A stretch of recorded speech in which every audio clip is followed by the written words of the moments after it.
बड़े बड़े मॉल्स हैं और अलग अलग तरह की चीजें। फिर पहली बार जीवन में अकेला आया रूम में, अब तक तो घर वालों के साथ था, घर वालों के साथ कई सारी बंदिशें होती है। तो पहली बार रूम लेकर जब देहरादून में आया तो ऐसा लगा किसी नई दुनिया में आ गया। तो बीएससी में एडमिशन लिया, डीबीएस पीजी कॉलेज है, सभी परिचित होंगे। तो डीबीएस कॉलेज में हम लोगों के टाइम पर थोड़ा वहाँ डीएवी और डीबीएस की पढ़ाई का माहौल कुछ इस तरह की, वहाँ पॉलिटिक्स ज्यादा चलती है, पढ़ाई कम चलती है। तो पूरे 3 साल में एक तो देहरादून का माहौल, ऊपर से स्कूल का जो कॉलेज की जो सिचुएशन थी पॉलिटिकल, तो पूरे 3 साल में मुझे लगता है कि 3 साल में शायद ही कोई दिन हो जब मैंने क्लास अटेंड की हो। पूरे बीएससी के दौरान मैंने क्लास अटेंड नहीं।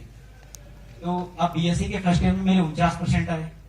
अब हाई स्कूल इंटर चूंकि पिताजी के साथ रहा था तो पापा को एक्सपेक्टेशन थी कि 70% थी मेरे हाई स्कूल और इंटर में। तो उनको लगा कि बच्चा जब देहरादून जा रहा, तो मैंने देहरादून जाने के लिए ये पापा को कहा था कि भाई मैं जाऊंगा और कुछ तैयारी करूंगा, तो मुझे आप देहरादून भेज दीजिए। उन्होंने भेज दिया। लेकिन प्रॉब्लम क्या है कि यहाँ मैं दूसरे उसमें मतलब अपनी पढ़ाई पर बहुत ज्यादा कंसंट्रेट नहीं कर पाया। तो 49% बीएससी फर्स्ट ईयर में आए, सेकेंड ईयर में थोड़ा और बढ़ा, 54-55 हुआ और फाइनल में जाकर के 59 हुआ। तो ओवरऑल जो मेरे बीएससी में परसेंटेज आए वो 54% है। तो 55 भी नहीं पहुंच पाया। तो घर वालों को लगा कि यार लड़का गलत डायरेक्शन में चला गया और इसका होगा क्या। अब तो पिताजी ने उसके बाद मुझे बोला कि आप, क्योंकि शिक्षक होता है, टीचर जो होता है, टीचर का एक बड़ा ड्रीम ये होता है कि उसका बेटा बीएससी करे, एमएससी करे और किसी टीचिंग लाइन में चला जाए, लेक्चरर बन जाए या डिग्री कॉलेज का असिस्टेंट प्रोफेसर बन जाए। लेकिन अब मेरी भी अपनी भी रुचि होती है। मेरा एक टीचिंग वैसे बहुत अच्छा पेशा है, लोगों की सेवा करने का बहुत अच्छा पेशा है, लेकिन टीचिंग में मेरी बहुत एज ए प्रोफेशन में टीचिंग को कभी पसंद नहीं करती। तो मेरी रुचि तो नहीं थी, लेकिन पिताजी क्योंकि बार बार इस बात के लिए प्रेशराइज कर रहे थे कि भाई बीएड करना ही पड़ेगा। हमारे उत्तराखंड में आप लोग जानते हो, या तो आदमी मिलिट्री में जाएगा 10वीं 12वीं के बाद, और मिलिट्री में नहीं जा पाए तो बीएड करके टीचर बनेगा। ऐसा ही होता है ना। अब टीचर बनाने के लिए प्रतिबद्ध थे पिताजी। तो मैंने भी बीएड किया, 2011-12 की बात है। बीएड जब किया, अब बीएड करने के बाद उनका मन था कि मैं एमएससी में एडमिशन लूं, लेकिन मैंने भी अब बोल दिया कि ऐसा है कि अब मैं सिविल सर्विसेज की तैयारी करना चाहता हूँ और आईएएस बनना चाहता हूँ। अब हम जैसे जो लोअर मिडिल क्लास फैमिली के लोग, जहाँ से पूरी पट्टी से लेकर के और पूरे जिले में आईएएस वीएस तो कुछ होता नहीं है, तो घर वालों ने और रिश्तेदारों ने, आसपास के लोगों ने, सभी ने बोलना शुरू कर दिया कि यार आईएएस वीएस पागल हो गए क्या, आईएएस की तैयारी, कोई छोटी मोटी जॉब पकड़, टीचर वीचर बन, उसके बाद तब देखते रहना आईएएस की तैयारी। क्योंकि ऐसा होता है ना, हम लोग आईएएस कहाँ बनते हैं, कहाँ कोई सोचता ही नहीं आईएएस बनने की। तो मैंने भी बड़ी थोड़ा रिक्वेस्ट करी कि भाई नहीं मैं बनना चाहता हूँ और ये दिल्ली जाना चाहता हूँ। तो पिताजी ने मान लिया कि भाई जाओ दिल्ली और 1 साल में आप बन करके आ जाओ। अब उसमें प्रॉब्लम ये होती है कि ठीक है, उत्साह से मैं गया कि मैं आईएएस बनना चाह रहा हूँ, आईएएस बनूंगा। अब उस समय चूंकि मैं हिंदी मीडियम से था, पूरी की पूरी पढ़ाई हिंदी मीडियम से हुई है। अब हिंदी मीडियम की पढ़ाई है तो हिंदी मीडियम में वैसे ही सिलेक्शन नहीं होता आईएएस में।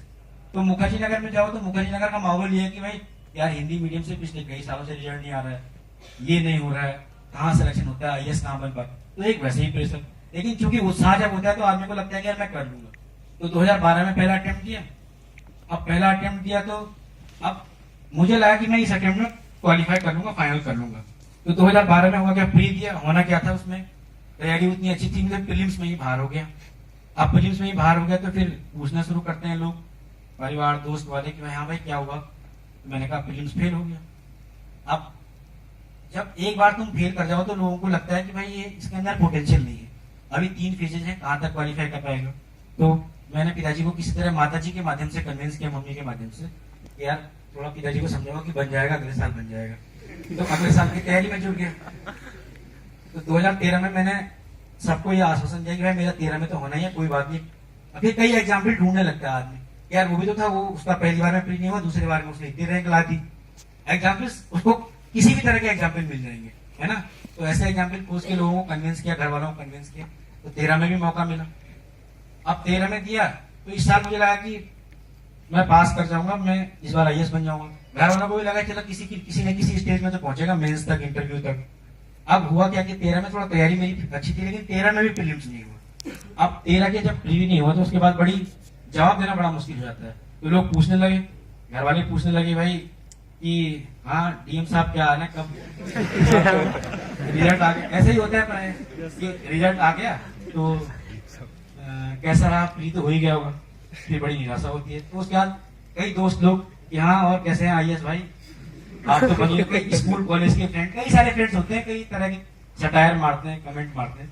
तो फिर मैं मेरा एक सीधा फॉर्मूला था, जिस साल सिलेक्शन नहीं होता रिजल्ट के दिन मैं सिम हटा देता हूँ ताकि किसी संपर्क ही न करूँ। फेसबुक पे भी जाता हूँ तो उसमें गया और चुपचाप न किसी को लाइक न किसी को कमेंट, और तुरंत वहां से वापस, ताकि लोगों को पता ही नहीं चले कि फेसबुक में भी चला रहेगा, है ना। तो अब 13 में हुआ तो बड़ी मुश्किल से फिर कन्विंस किया कि भाई 14 में IAS बनूंगा, क्योंकि अब एक बार जब आदमी सोच लेता है कि मुझे करना ही है तो उसके बाद चाहे कुछ ही हो जाए आदमी उसमें लगा ही रहता है। फिर मैं 14 वाले अटेम्प्ट में लगा, तो 14 का अटेम्प्ट दिया तो 14 में प्रीलिम्स पास हो गया।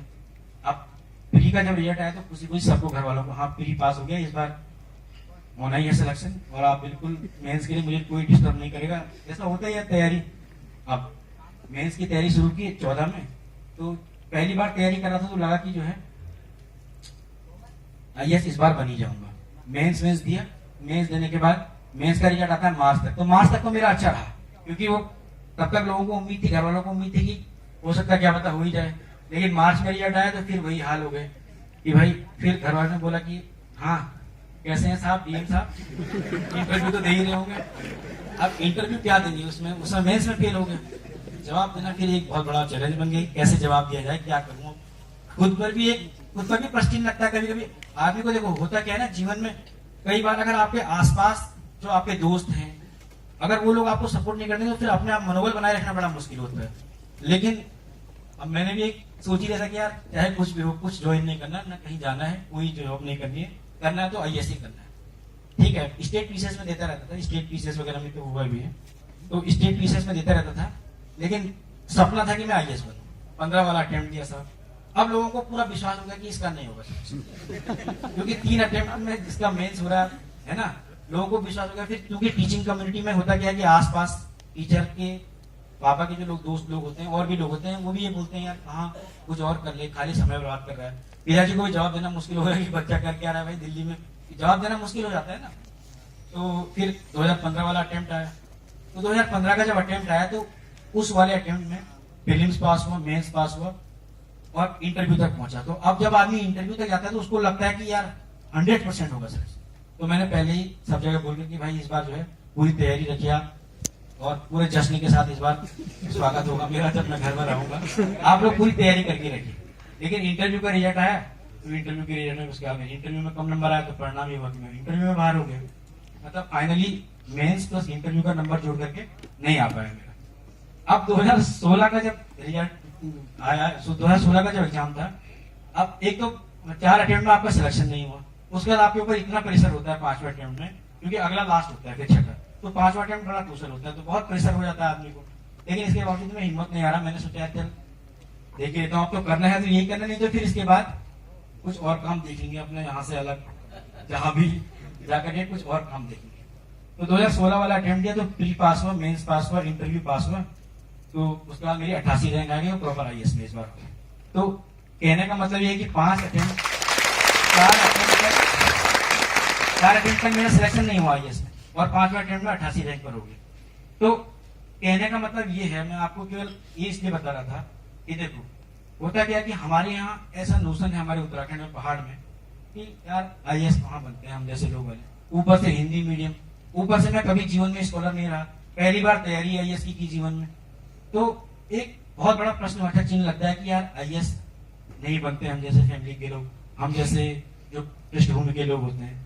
लेकिन देखो मैं आपको दावे के साथ कह सकता हूँ कि जब मैं IAS में सेलेक्ट हो गया तो भारत का क्या उत्तराखंड का कोई भी लड़का, और हमारे यहाँ के लड़के तो वैसे भी टैलेंटेड है, हमारे यहाँ के लड़के मैंने महसूस किया कि यूपी बिहार इन लोगों से ज्यादा टैलेंटेड होते हैं।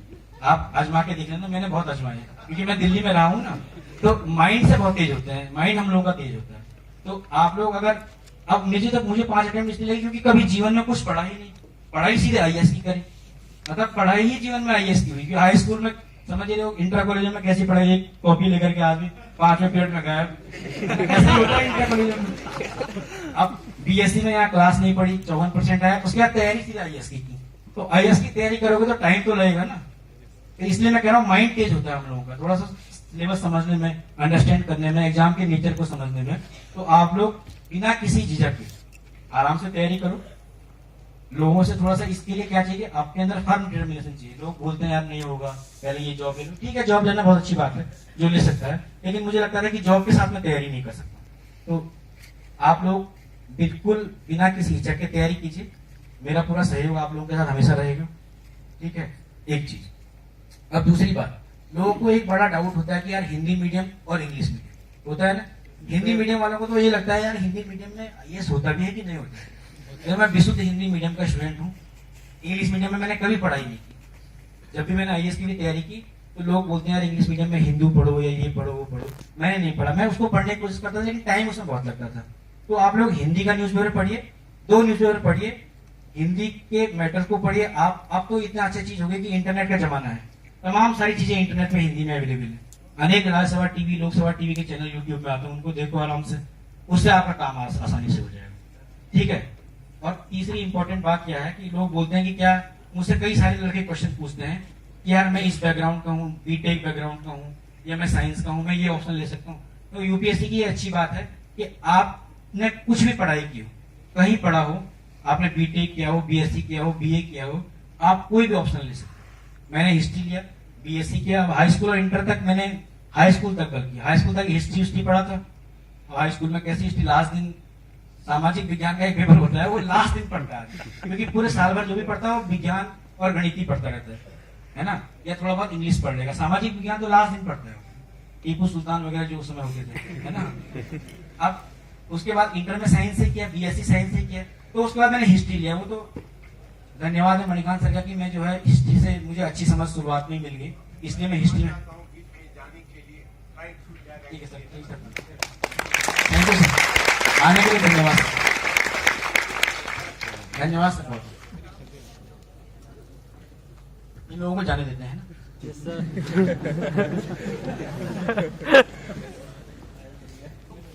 कहाँ मुद्दा चल रहा था? हाँ, टीपू सुल्तान। तो मुद्दा ये है कि हाई स्कूल तक अपना पढ़ा, उसके बाद इंटर में साइंस, फिर बीएससी में साइंस, और फिर मैंने हिस्ट्री ऑप्शनल ली। अब इतिहास को पहली बार मैंने वहीं पढ़ा, कोचिंग में, है ना। हिस्ट्री से मैं आईएएस बन गया, मेरे 278 नंबर है, अपने आप में बहुत नंबर होता है। तो मैं ये आप लोगों से कहना चाह रहा हूँ कि आप किसी भी बैकग्राउंड के हो, आपका कोई भी बैकग्राउंड रहा हो, आप आराम से तैयारी कीजिए, आपका सिलेक्शन 100% हो जाएगा। अगर आपने ये सोच लिया कि मुझे आईएएस बनना, डेफिनेटली सिलेक्शन हो जाएगा। और इंटरव्यू की जहां तक बात है, लास्ट बार मैं इंटरव्यू करता हूँ, जैसे इंटरव्यू कई लोग बोलते हैं कि हम हिंदी में इंटरव्यू दे सकते हैं। आप लोगों के लिए एक डिटेल एप्लीकेशन फॉर्म, मेंस में एक फॉर्म भरा जाता है, उसमें लिखा रहता है मीडियम ऑफ इंटरव्यू, उसमें आप लिख दीजिए हिंदी।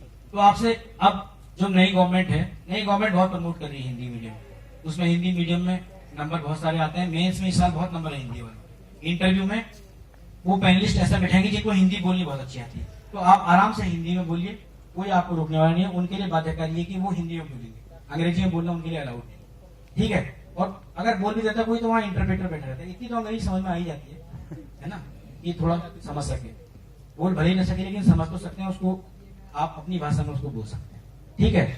बाकी देखिए, आप लोगों के लिए मेरी शुभकामनाएं हैं।